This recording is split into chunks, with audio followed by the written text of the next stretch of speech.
Are we in a quorum call or? Yeah, no. Thank you very much. I'd like to be recognized. Can you let me know when 40 minutes? Thank you. You will be notified. Thank you very much. Our colleagues are talking today about how they're going to vote, why they're going to vote. I think it's important. History will judge what we do here today. Let me say one thing up front. There is no border security in this package. I regret that. I wish there were. They should be.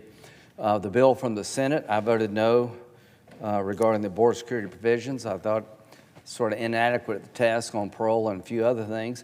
My hope was that we'd get over to the House, we could negotiate a stronger border security package. That did not happen, and I regret that. So everybody who comes on this floor and says our border's broken, we should do something about it, you're absolutely right. And unfortunately, we didn't get there. President Trump opposed the Senate bill. We couldn't find a better way forward that would get 60 votes. I hate that, but now we have to deal with what's left for us to take care of in the world. So the fact that we did not get provisions for our border, in my view, doesn't mean we can't deal with the other problems the world faces. We actually have to, because if we don't get Ukraine right, and we don't get Taiwan right, we don't get Israel right, then our broken border is going to be a bigger problem. So the first thing I want to say is to those who want border security, you're right, don't give up. But this is not just about border security.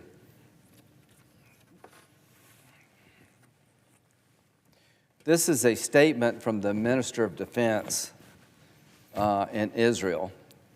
And the supplemental package submitted to the U.S. Senate today is critical and urgent, supporting Israel's capabilities to face threats posed by Iran and its proxies.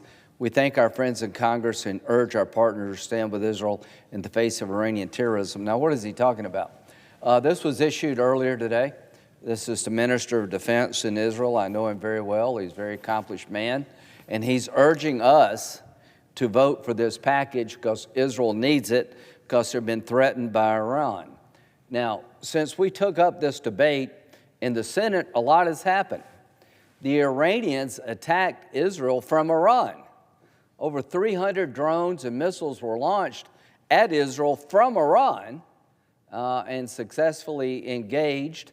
Nobody lost their life, but it wasn't because the Iranians weren't trying. We're voting today on a package to help our friends in Israel replenish Iron Dome. This is Passover. So ironic, right? We're having this debate on Passover. Here's my Passover gift to the Israeli people. More weapons. Replenish the Iron Dome so you can defend yourself and have another Passover, that this won't be the last one. And if you left it up to Iran, it would be. So to those who are wondering what we should do, we failed on the border. You're right about that. We should vote yes to help our friends in Israel.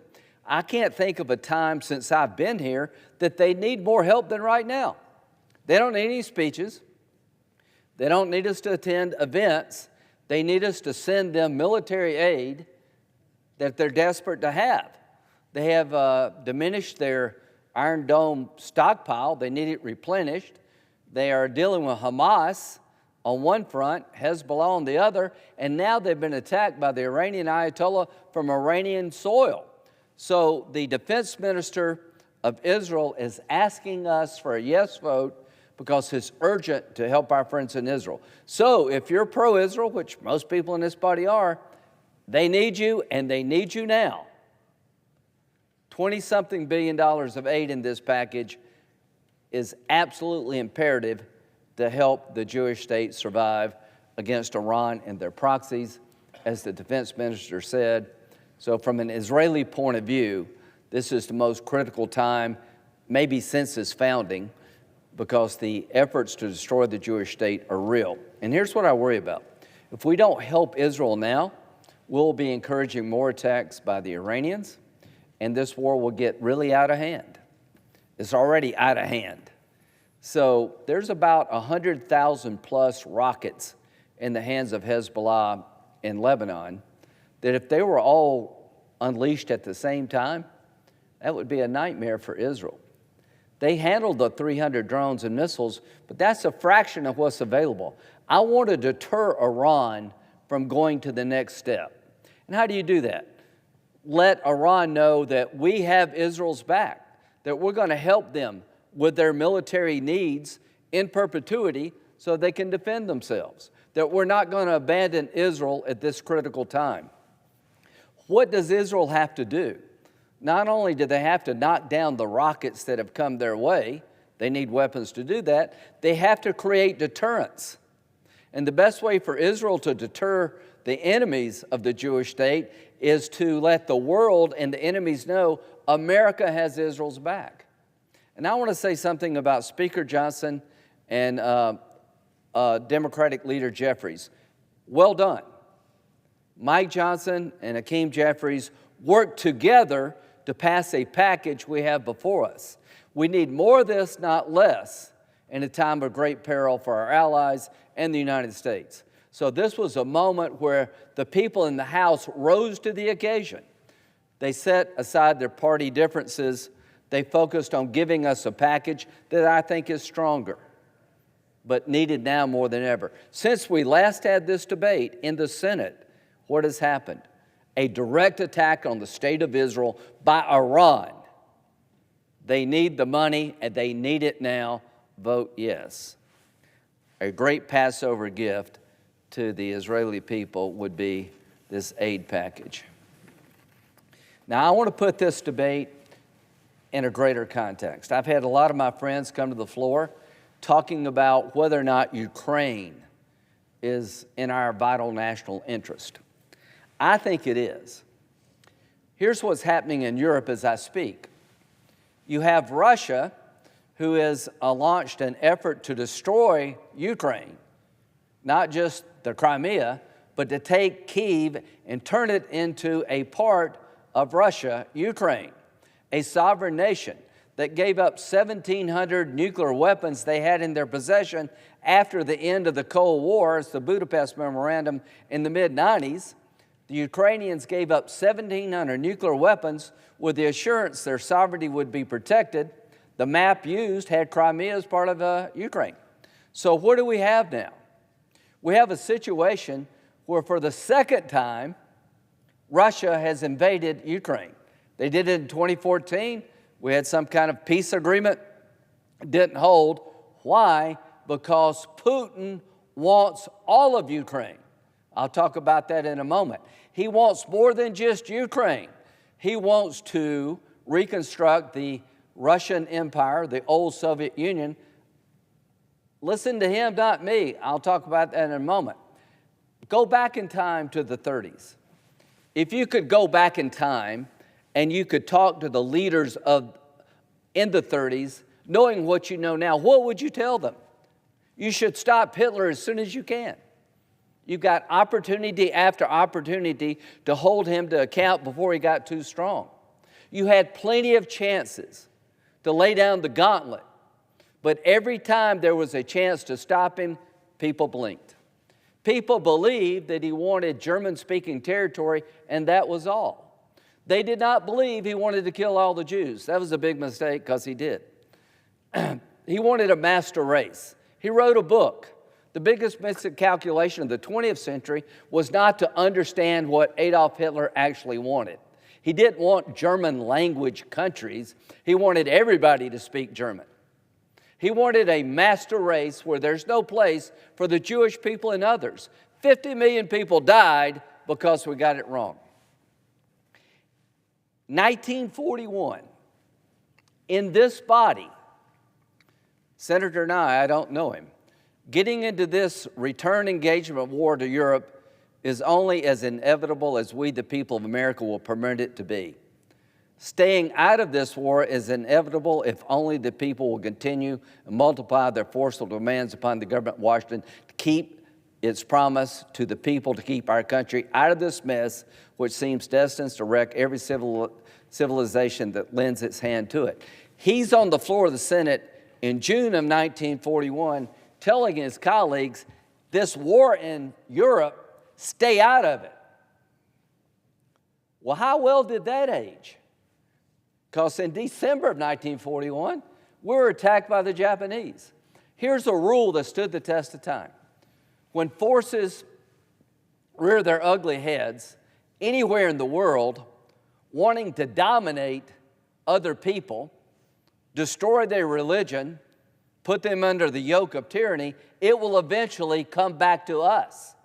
When the Taliban blew up statues of Buddha, even though I'm not a Buddhist, it came back to me.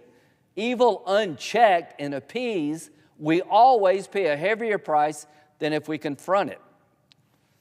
Charles Lindbergh, a very American hero in many ways, very brave guy. This is what he said in April 24th, 1941. When history is written, the responsibility for the downfall of the democracies of Europe will rest squarely upon the shoulders of the interventionists who led their nation into war uninformed and unprepared.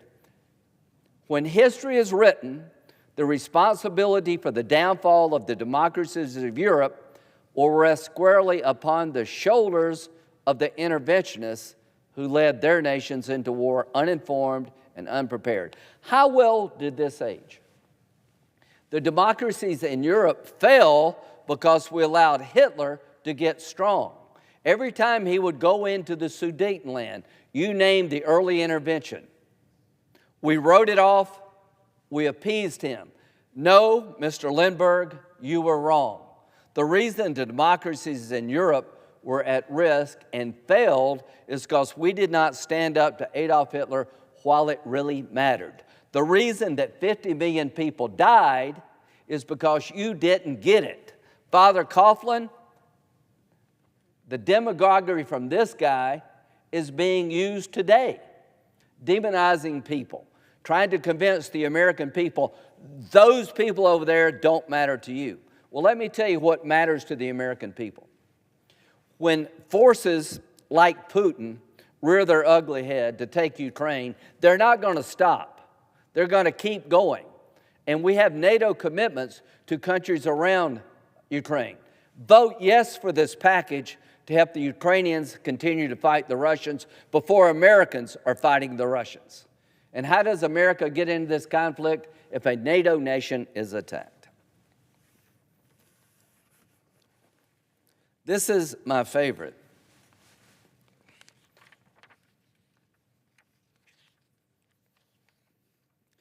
September the 11th, 1941. Now, when I say September the 11th, most Americans kind of listen, because that day does live in infamy. So Charles Lindbergh made a speech on September the 11th, 1941, in Des Moines, Iowa. And here's what he said. When this war started in Europe, it was clear that the American people were solidly opposed to entering it. Why shouldn't we be? We had the best defensive position in the world. We had a tradition of independence from Europe, and the one time we did take part in European war left European problems unsolved and debts to America unpaid. It is obvious and perfectly understandable that Great Britain wants the United States in the war on her side. England is now in a desperate position. Her population is not large enough, her armies are not strong enough to invade the continent of Europe and win the war she has declared against Germany. If England can draw this country into the war, she can shift to our shoulders a large portion of the responsibility for waging it and for paying the cost. He is arguing that the Lend-Lease program that President Roosevelt came up with to help the island nation withstand invasion by the Germans was a foolish endeavor, that this small group of people in England cannot possibly win, and we're betting on a loser. The loser is Lindbergh. The winner is Churchill and the British people. This attitude exists today. People in this body, right before I spoke, talk about we can't help Ukraine because we have too many problems in other places. They can't win.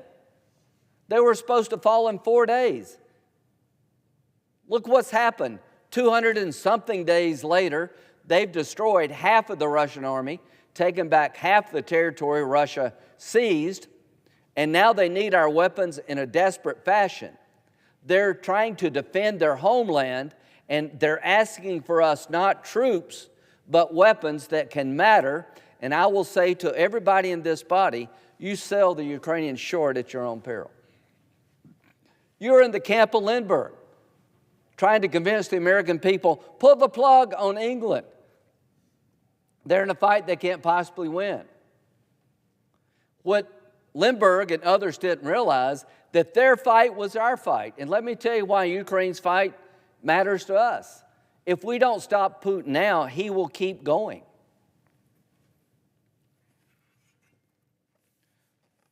And let's talk about what he says. Just as people in the 30s, Lindbergh and Father Coughlin and Chamberlain, let's bring him back to life here. How horrible and fantastic, incredible it is that we should be digging trenches and trying on gas masks here because of a quarrel in a faraway country between people of whom we know nothing. This is when Hitler annexed the Sudetenland in violation of all the agreements they signed in World War I. He was telling the British people, this is sort of a German thing. I know he's violating the agreements we had to end World War I, but, you know, it really doesn't matter to us. Boy, were you wrong. He didn't want the Sudetenland. He wanted the world. He wanted a master race. And guess what? Mr. Chamberlain's analysis of Hitler is not aging too well in history. To the people of this body who are going to vote today, you're miscalculating Putin if you think it's just about some dispute with Ukraine or he's threatened by NATO. No, yeah, I'm sure he's threatened by NATO, but he has an ambition here. Putin in 2016, the borders of Russia never end. Putin in 2022, when Peter the Great was at war with Sweden, taking something away from it, he was not taking away anything, he was returning. When he founded the new capital, none of the European countries recognized this territory as part of Russia. Everyone recognized it as part of Sweden. He is telling you in Russian history, because you claim it, he wants it, the Russians are going to take it. This is Medvedev. One of Ukraine's former leaders once said, Ukraine is not Russia. That concept needs to disappear forever. Ukraine is definitely Russia. This is the former president of Russia. He's telling you, and you're not listening, that they want more than Ukraine. Ukraine's part of Russia. The Ukrainians don't believe that. They're fighting like tigers. I don't believe that. If you give him Ukraine, he will want Moldova. Then the Balkan nations, he'll make claims to them because they used to be part of the Russian Empire. Hitler wrote a book and nobody believed him. Putin and Medvedev, to their credit, are telling you exactly what their ambitions are, and you're not getting it. You're making the same miscalculations that they made in the 30s. You're making the same arguments. They can't win. It's not our problem. Stay out of it. Don't help people fighting for their freedom. That gets you more war, not less. 50 million people died in World War II because they got it wrong in the 30s when they could have gotten it right. We haven't lost one American soldier. But if you don't help Ukraine now, that will change unless you want to completely abandon NATO. I am saying it as loud as I can say it, that if we don't help Ukraine now, this war will spread. And Americans who are not involved will be involved. And you think this war costs a lot now? Wait till you're in a war with Russia and NATO and see what that cost. I am not telling you things that I made up. I am quoting people who are in charge of Russia. Nobody believed Hitler. You should have. You should believe these people. They have a mission. Isolationism leads to more war, not less. Isolationism takes off the table confronting evil at a time is the weakest. Isolationists, in the name of peace, create more war than they ever avoid because the bad guy won't stop. Here's what you got to understand. Does the Ayatollah, what does he want? He tells us he wants to destroy the Jewish state. I believe him. He tells us he wants to purify Islam in his own image, the image of Shiism. I believe him. He tells us that we're the great Satan and he's coming after us. I believe him. So the Ayatollah has an agenda that Israel can't accommodate. You cannot accommodate somebody who wants to kill you. Hamas doesn't want to advocate for the Palestinian people a better life. They want to kill all the Jews. The agenda of Hamas is not to make the Palestinian people more prosperous, it's to destroy the Jewish state from the river to the sea. These people are religious Nazis. What do you expect Israel to do? October the 7th was an attack not to restore the dignity of the Palestinian people, but literally to rape and murder and kill the Jews. Isolationism allows that to go unchecked. America First says, let's help Israel. Let's help Ukraine. Let's turn it into a loan rather than a grant. Let's get Europe to do more and pay more. That's a big difference to me. To the people in this body, if you don't help Israel now, you're seeing the worst possible signal to the Ayatollah. If you believe as I do, he wishes to destroy the Jewish state, how can you vote no? I know our border is broken, but voting no to Israel doesn't make our border more secure. It makes us less safe. If you believe Hamas wants to destroy every Jewish person they get their hands on and destroy the Jewish state, how can you vote no? If you believe as I do, Putin won't stop in Ukraine, how do you vote no? You have to believe that Putin won't go any further when he says he will. To vote no to Israel, you're taking off the table money they desperately need because they're under attack from forces that haven't been under attack before. Hamas and Hezbollah attacked Israel. They're proxies of Iran. But the Iranians launched attack toward the Jewish state from Iran. Don't vote no. Israel needs you now. Nothing we can do will fix the border, but we can help Israel and we can help Ukraine. Helping Ukraine means we're less likely to get in a war with the Russians. Helping Israel means that we're helping an ally, and the same people who want to kill Israel want to kill you too. So there's $20-something billion to help Israel replenish Iron Dome. There's $60 billion, some of it is in the form of a loan, to help replenish our stockpile. Most of this money is for us, but some of it goes to Ukraine to stay in the fight. They need air defense capability. So to the isolationist, and I know you don't want to be called an isolationist, but you are. When you don't support your allies from threats because you don't want to get involved and you think it doesn't matter, I think you really are an isolationist. You'd have to believe that Putin does not mean what he says. I believe him when he wants to take over the old Russian Empire and reconstruct the Soviet Union. I believe it. I want to stand up to him. I believe the Ayatollah wants to kill all the Jews. I want to help the Jewish people. This is Passover, for God's sake. We're taking this vote on Passover. And not one of the people we're talking about here, the countries, want one American soldier.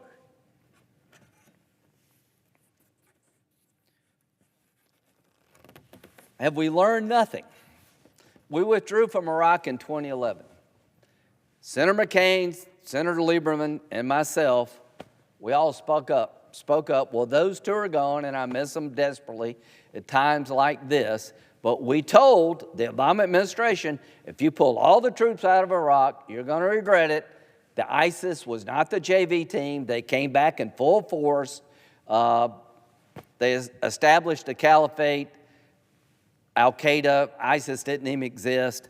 This idea of leaving radical Islam unchecked and thinking it won't hurt you is insane. These people are not going to stop fighting us or our allies. You may be tired of fighting them. They're not tired of fighting you. I'd rather fight them over there before they get here. Every one of these terrorists that Israel kills is one less terrorist to attack us. Containing Putin in Ukraine means it's less likely for us to get in a war. Here's what I said.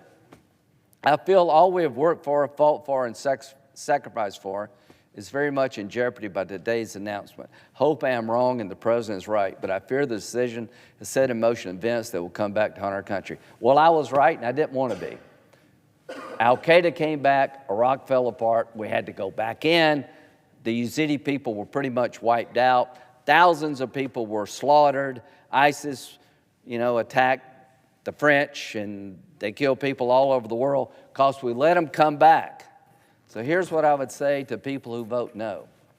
Not one country we're helping wants any of our soldiers to come in and fight. They just want the weapons to do the fighting. And if you don't give them these weapons at a time of critical need, you're setting in motion America being deeper involved in conflict, not less. If they take Israel down, I promise you, you're next. And if you don't help Israel replenish their conventional weapons, there'll be a day when Israel, if they have to, will play the nuclear card. I'll promise you this. The Jewish people are not going down this time without a fight. The state of Israel will do whatever it takes to survive. So I want to let the Ayatollah know America has Israel's back, which I think will create deterrence. But if the Ayatollah ever thought we pulled the plug on Israel, then I think he'd be more emboldened. And you got 100,000 rockets, precision guided, could be fired at Israel en masse. That's a nightmare for Iron Dome. So Israel has to tell the region, when it comes to defending the Jewish state, all bets are off. This thing could escalate big time. So when you vote no today, you're making it more likely the Ayatollah does more, not less. When you vote no today, you incentivize Putin to do more, not less. When you vote no today, you make China wonder if we really are serious about helping Taiwan. I understand that American people have needs here at home. I get it, our border is broken, and you're right to want to fix it. But we're not right to abandon our allies in great need. If history has taught us anything, for those who are willing to learn from history, is that when evil rears its head, stand up, be firm, be unequivocal. It will save a lot of lives and a lot of heartache. I'm going to end where I started. What does China want? They want to turn world order upside down. They don't believe in the rule of law. They steal our intellectual property. They intimidate their neighbors. And they will go after Taiwan if they believe we are weak and not helping Taiwan. If you want to avoid a war between Taiwan and China, give Taiwan the capability that would deter China. 80% of the semiconductors in the world are made in Taiwan, and the digital economy would be dominated by China. We have a chance here to harden the defenses of Taiwan to deter China. We have a $24 billion package to replenish the weapons that Israel desperately needs, standing up in the face of multiple threats from Iran and its proxies. They need the money. They need it now. This is Passover. Help our friends in Israel.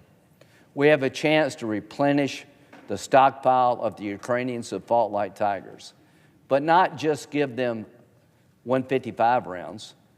Give them the ATACMs that can reach out and knock the bridge down between Crimea and Russia.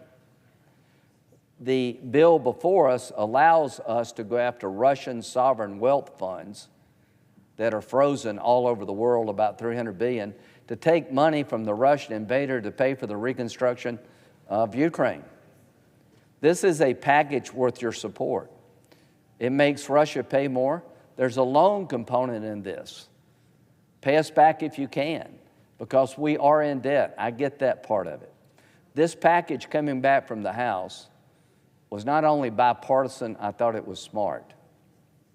The component in this package to allow us to seize Russian assets, I think, will have a deterrent effect all of its own. The oligarchs around Putin are now more in jeopardy, not less. That it is proper to go after Russian sovereign wealth assets when Russia has brutally invaded Ukraine in violation of every agreement they made with Ukraine and the world at large. So the bottom line for me is that this package doesn't address the border, and I am sorry it doesn't. This package addresses threats that exist to our allies, and it is in our national security interest to meet the needs of those allies before it gets worse.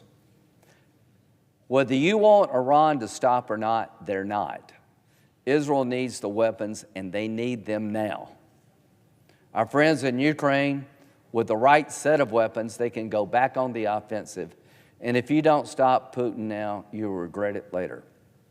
This is one of the moments in history that really matters. I always wondered, how could the people in the 30s not get it about Hitler? Now I know. It is complicated. I have very good friends that are going to vote no. I have very good friends that do not see Putin the same way I see him. I see him as a guy with ambitions that won't end in Ukraine, that will get us in a bigger war if we don't stand up now. I believe him when he says the thing he says about taking more territory. I have friends that are strongly supportive of Israel but going to vote no. The bottom line is Israel needs you now more than ever. The Ayatollah upped the ante by attacking Israel directly from Iranian soil. For God's sake, let's help Israel and help them now. There's a chance here to seize Russian assets to pay for the war, to take the burden off the taxpayer. Let's vote yes.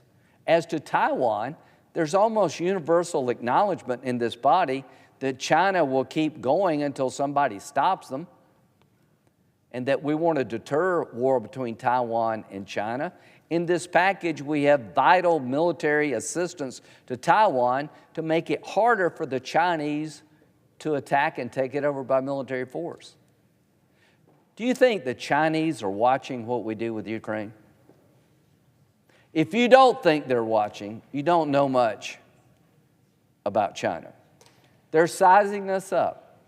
And if we pull the plug on Ukraine, you're inviting more aggression from China to Taiwan. If we send a signal that we're not, if you vote no and we're not giving the package to Israel to replenish their defenses, it will make the Iranians more emboldened to keep going. So this vote you're about to take is probably one of the most important votes we've had since I've been here. This is a defining moment in world history. The world is on fire. It all started with Afghanistan. Once we pulled out of Afghanistan, people thought we were weak and they took advantage. Here's what I would say.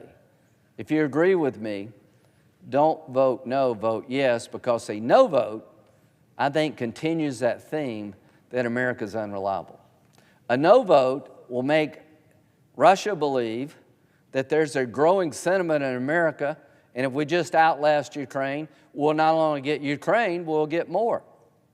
A no vote emboldens the Ayatollah thinking support for Israel is being diminished. A no vote to help Taiwan would encourage China, in my view, to be more aggressive. Now, how does this all end? Here's my fear. These are the Twin Towers. This is what happens when something over there gets out of hand and we don't deal with it. This is what happens when you ignore the Taliban takeover of Afghanistan and you sit on the sidelines and think it doesn't matter to you. This is what happens when a group of people take women in a soccer stadium and kill them for sport, thinking it won't bother us. The 18 to 19 hijackers that were able to do this were able to do it because they had a safe haven in Afghanistan. We didn't get involved. We looked the other way, thinking it doesn't matter to us. We missed all the warning signs. Remember when they said the lights were blinking red before September 11, 2001? Let me tell you what the FBI director says. I've never seen so many blinking lights as I do now. Wherever I turn, I see threats. I've never seen a time in American history that I've been involved as FBI director with this many threats all at once. Everywhere I look, I see blinking lights. The response to that is to help our allies, not turn away. How can you say we're under great threat and we're not willing to provide aid to people who are on the tip of the spear? So this aid package coming back from the House is better than it was when it left the Senate. It has more for Israel. It has the ability to get Russian assets to help the American taxpayer and reconstruct Ukraine with Russian money, not American money or other money. It has a component in here to let the Ayatollah know we're not going to abandon Israel. And it reinforces Taiwan's military defense at a time they're very vulnerable. This is a good package. It has a loan component, recognizing that we are in debt. It's not a perfect package. I wish it had border security. I was hoping it would, but it doesn't. Since we last had this discussion about what to do, Iran launched an attack on Israel, 300 drones, and everything's really getting out of hand here. The Ukrainians are down to their last artillery shells. That can all change when we vote yes. They'll get not only more artillery shells, they're going to get more advanced weapons, and we're going to go after Russian money. We're going to put Putin on his back foot. If you vote yes, it's a bad day for Putin. It's a bad day for the Ayatollah, and it's a wake-up call to China. If you vote no, you're going to encourage everybody I just talked about to do more. And we're friends. I respect everybody in there, no matter how you vote. I just see this as clear as a bell. And there were people in the 30s, like Churchill and others, who saw Hitler for who he really was. And a lot of people didn't want to confront that because they were weary of the war they just fought, called World War I. They wanted to believe that Hitler was just all talk. They didn't want to get in another war because millions of people had died. The last thing they wanted was another war. What they didn't realize is that Hitler wanted things they couldn't give him. We've been at war since September 11, 2001. We're in debt. We're all tired.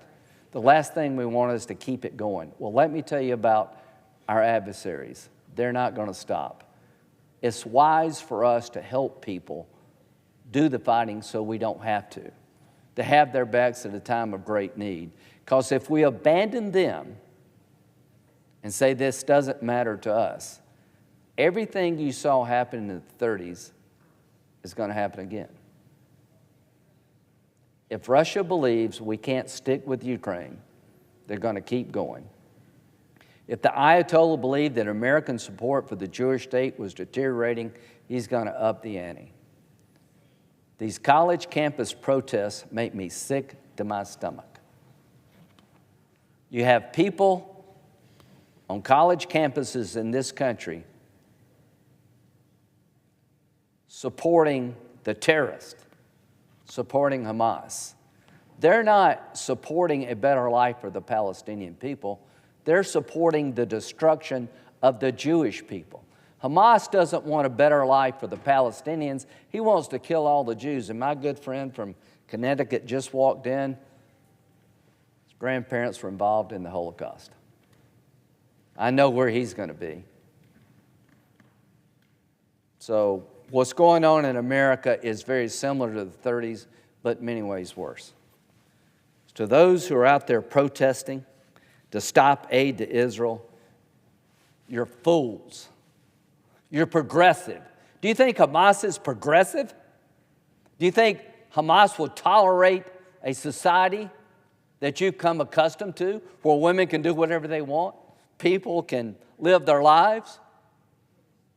You're empowering people who are despicable. They're religious Nazis. You're dumb as dirt if you think abandoning Israel makes us safer and that Hamas gives a damn about the Palestinian people. They don't. I'm urging a yes vote.